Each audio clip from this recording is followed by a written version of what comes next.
What's up guys, it's your boy Omizaru.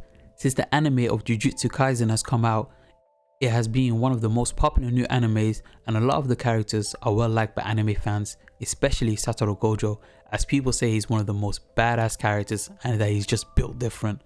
But as a manga reader, I just laugh when people say this, and that is because of the enigma that is Toji Fushiguro. But first, what is an enigma? The description of enigma is something hard to understand or explain, which sums up Toji. Now, before I analyze Toji as a character, let's first look into his strength and his story. Toji was born into the Zenin clan, an Asian clan of warriors that prioritize a very specific form of strength above all else, that being power through curse techniques. Toji is born with a heavenly restriction, which is similar to Maki, but whereas Maki does have a little bit of curse energy, Toji has zero curse energy, nada. Even normal human beings have a little bit of curse energy, but in exchange for having no curse energy, both Maki and Toji have extreme physical and sensory prowess, as well as removing the negative side effects of curse energy. When you are born with a lack of curse energy, you won't be able to see curses. Now Toji is a special case. His 5 senses were godlike, so he's able to actually see the curses. Maki, for example, needs glasses since her curse energy is that of an ordinary human. Now, imagine being a kid with no curse energy, being born into a family who is obsessed with bloodlines and innate talents. Being expelled from the clan was only a matter of time. Maki knows firsthand how life was, as she has constantly been undermined by her family too. Whereas first shown Toji in chapter 66, where Toji meets with a member of the Time Vessel Association and accepts a job to assassinate the Star Plasma Vessel. Later, at a racetrack, Toji meets with a member of the Time Vessel Association, informing them that he had used their money to put a bounty on Riko and Manai. The intention was so that hitmen and assassins would slowly wear Gojo down before Toji made his move, which shows that Toji's intelligence. The deadline for the bounty is designed to cause Riko's bodyguards to relax and not expect another attack. After listening to Toji, the employer leaves, but not before asking Toji how Megumi was doing, which Toji responds by asking who that person is. We will talk more about Toji as a father later on. On the day Riko is to emerge with Tengen, Toji finally strikes and wounds Gojo with a sneak attack, and then Gojo faces off against Toji while Geto, Misato and Riko head into the college. Attacking from Gojo's blind side, Toji stabs him in the throat before slashing and stabbing him. Toji then claims he's finally back in the swing of things, as Gojo lies on the ground bleeding to death. Toji is the first and last person to beat the most OP character in Jujutsu Kaisen. After taking care of Gojo, Toji uses his footprints and his enhanced sensors to track Riko and the others before shooting Riko in the head with a handgun. Toji easily manages to defeat Geto, but decides not to kill him due to the risk of freeing his curses. Toji kicks him and tells him that all their magic was useless in stopping someone with no powers, and he refers to himself as a monkey. He then remembers that Megumi is his son and why he chose the name. Toji took Riko's body to the Time Vessel Association base to be verified. Outside the association's base, Toji is shocked to encounter Gojo. Having used reverse curse technique to heal himself, a delirious and manic Gojo explains how he figured out the technique and how Toji almost killing him helped him master his abilities, and this is how Gojo became the person that he is today. Toji takes Gojo on but is easily overwhelmed.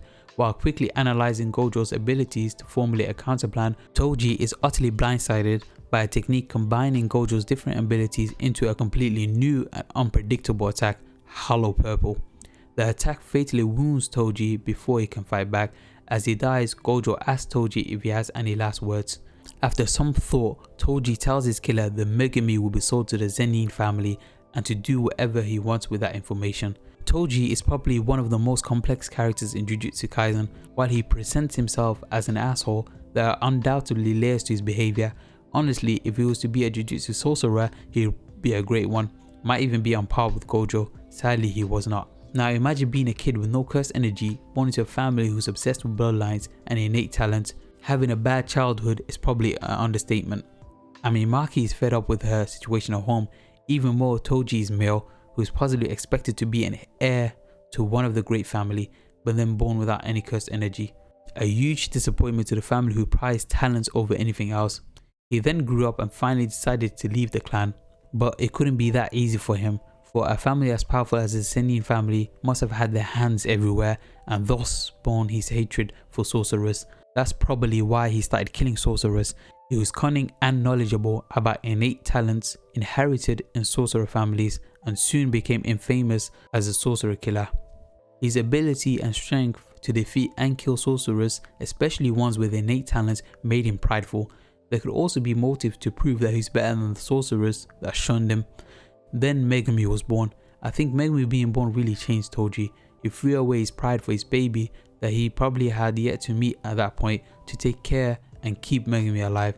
However, when he fought against Gojo, he wanted to defeat him not only for the bounty but also unintentionally to prove to himself that he was better than the man known as the strongest sorcerer alive. He felt himself bound again to the pride that he had cast aside and thus deviated from himself, which then resulted in his loss. Megumi means blessing, which Toji had a bit of fixation on that word.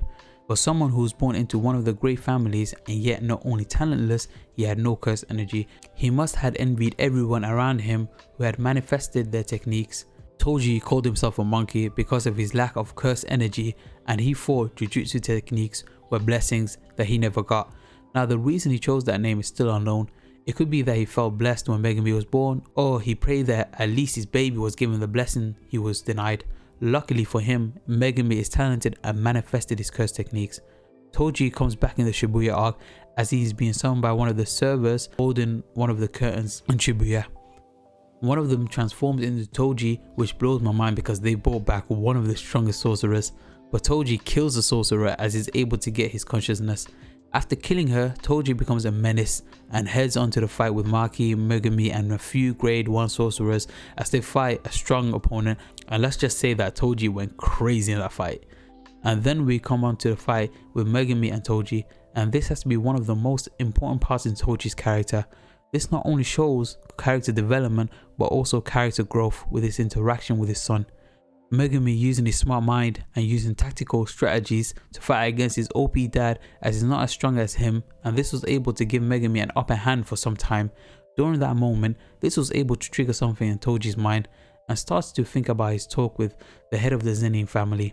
I think we all thought the same thing when reading the chapter, what a scumbag, but then this particular deal is made clearer on the later. The place like the Zenin house where they are obsessed over talents was useless for him, because he never got a decent treatment in that place. But for Megumi, who Toji accurately predicted to have talent, they will treat him much better.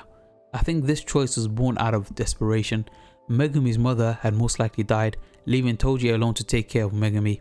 He had no clue what to do until the chance came along. I doubt he accepted it readily for him to sell his baby to the family that he loathed.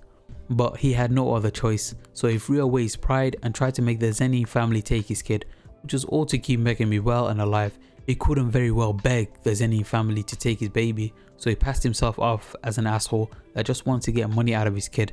The money talk is not important, but at the end he repeats a phrase to himself, "I don't care."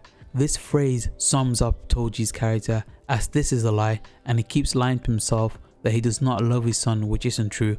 Toji hated his Zenin name more than anything, and he got rid of it quickly when he married.